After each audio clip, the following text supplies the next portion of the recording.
Paschimbanga school শিক্ষাক্ষেত্রে কিন্তু একটা বেশ বড় খবর, তাই না? হ্যাঁ, একদম।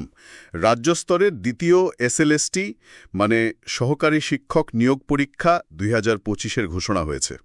আর এটা যে হাজার হাজার প্রার্থীর জন্য একটা বিরাট সুযোগ তা বলাই বাহুল্য।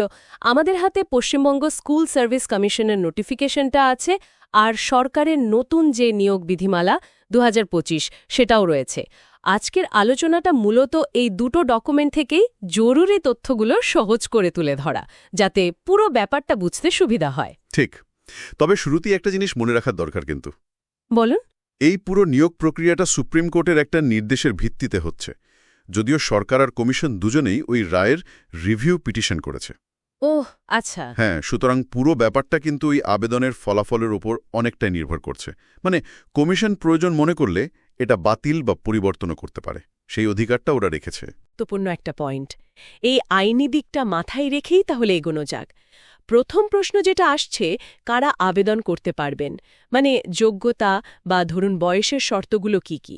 আচ্ছা, আবেদনকারীকে অবশ্যই ভারতীয় নাগরিক হতে হবে, আর বয়সটা ক্যালকুলেট করতে হবে ১ জানুয়ারি ২০২৫ অনুযায়ী। কত থেকে কত? ২১ থেকে ৪০ বছরের মধ্যে হতে হবে। তবে হ্যাঁ, রিজার্ভড ক্যাটেগরি মানে এসসি, এসটি, ওবিসি বা ফিজিক্যালি হ্যান্ডিক্যাপড হলে সরকারি নিয়ম অনুযায়ী বয়সের ছাড় আছে। সেটা কত বছরের? এসসি, এসটিদের জন্য ৫ বছর, ওবিসিদের জন্য ৩ বছর, আর পিএইচ ক্যান্ডিডেটদের জন্য ৮ বছর। আর সুপ্রিম কোর্টের নির্দেশে যদি কোনো বিশেষ ছাড় প্রযোজ্য হয় সেটাও থাকবে। আর যদি এডুকেশনাল কোয়ালিফিকেশনের কথা বলি, ক্লাস 9-10-এর জন্য গ্র্যাজুয়েশন বা পোস্ট গ্র্যাজুয়েশনে অন্তত ৫০% নাম্বার লাগবে, সঙ্গে বিএড। B Ed must? হ্যাঁ, অথবা ওই যে ৪ বছরের ইন্টিগ্রেটেড কোর্স হয় না, বিএড বা বিএসসিএড, ওটা থাকলেও হবে।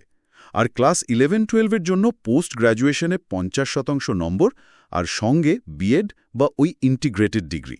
আচ্ছা, আর রিজার্ভড ক্যাটাগরির জন্য নম্বরে ছাড় আছে? হ্যাঁ হ্যাঁ, সংরক্ষিত শ্রেণীর প্রার্থীদের জন্য ৫% ছাড় আছে নম্বরের ক্ষেত্রে। তবে একটা খুব জরুরি কথা হলো, সব ডিগ্রি বা যোগ্যতা কিন্তু অনলাইন আবেদনের শেষ তারিখের মধ্যে কমপ্লিট থাকতে হবে।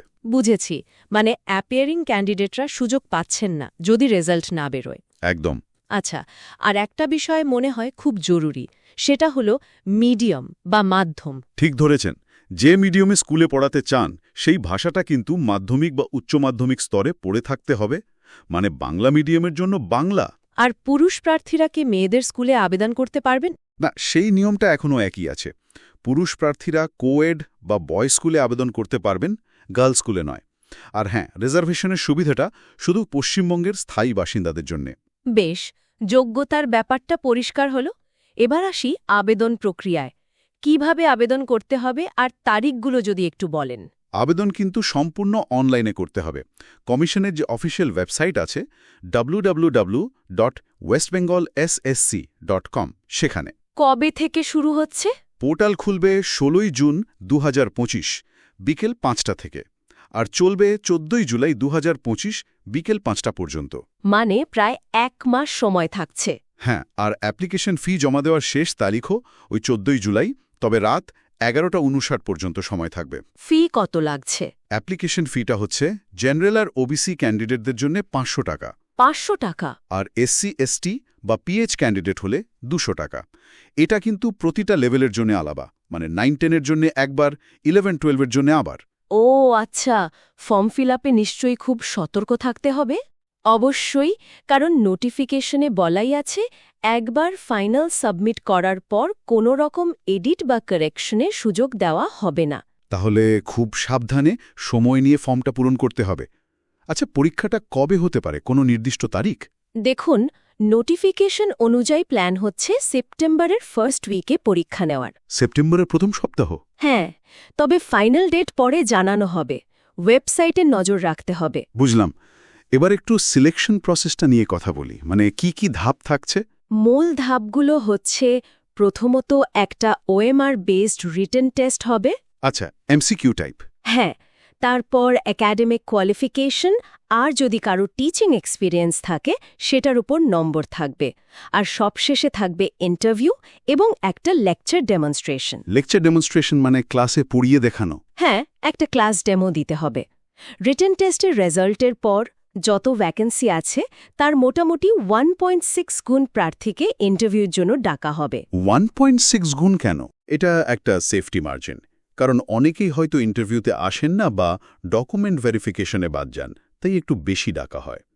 ইন্টারভিউর আগেই কিন্তু সব ডকুমেন্ট ভেরিফাই করা হবে। পরীক্ষা কি শুধু বাংলাতেই হবে? না, ইংরেজি আর বাংলা দুটো ভাষাতেই প্রশ্ন হবে।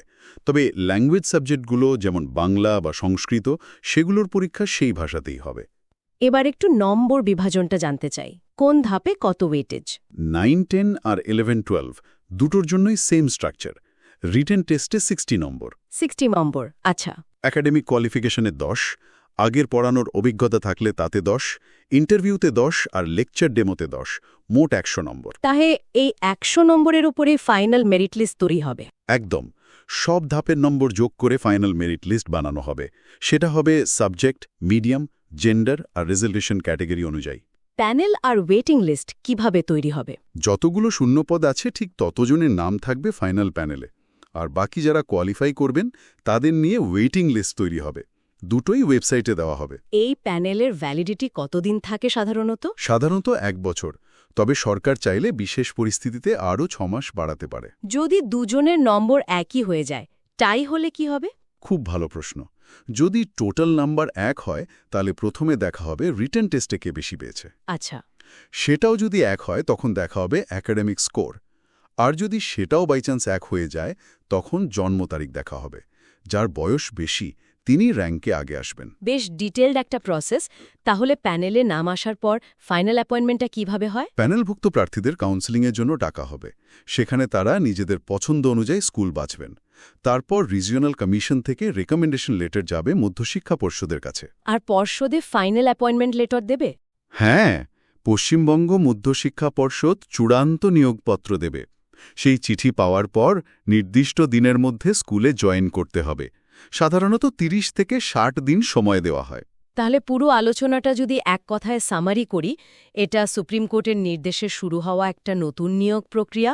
নতুন নিয়ম মেনে হচ্ছে নির্দিষ্ট যোগ্যতা পূরণ করে আবেদন করতে হবে, আর তারপর written test, academic score, experience, interview, class demo মিলিয়ে একটা মাল্টি স্টেজ প্রসেসের মধ্যে দিয়ে যেতে হবে। একদম ঠিক। আর আবেদনকারীদের জন্য সবচেয়ে গুরুত্বপূর্ণ হল কমিশনের ওয়েবসাইটটা www.westbengalssc.com নিয়মিত ফলো করা। সব আপডেট ওখানেই আসবে। আর হ্যাঁ, যেহেতু পুরো বিষয়টা এখনও আইনি প্রক্রিয়ার মধ্যে আছে, একটা অনিশ্চয়তা কিন্তু থেকেই যাচ্ছে, সেটা মাথায় রাখতে হবে। আলোচনা প্রায় শেষের দিকে, তবে যাওয়ার আগে একটা প্রশ্ন বা ভাবনা সবার জন্য রেখে যেতে চাই। এই যে এত নিয়ম মেনে এত বড় করে আবার শিক্ষক নিয়োগ হচ্ছে, এটা কি পশ্চিমবঙ্গের স্কুল শিক্ষার মানে বা পরিকাঠামোর ক্ষেত্রে কোনো ভালো ইঙ্গিত দিচ্ছে? মানে কিছু মানুষের চাকরি পাওয়ার বিষয়টার বাইরেও এর বৃহত্তর প্রভাব কি হতে পারে, এটা নিয়ে কিন্তু ভাবা যেতে পারে।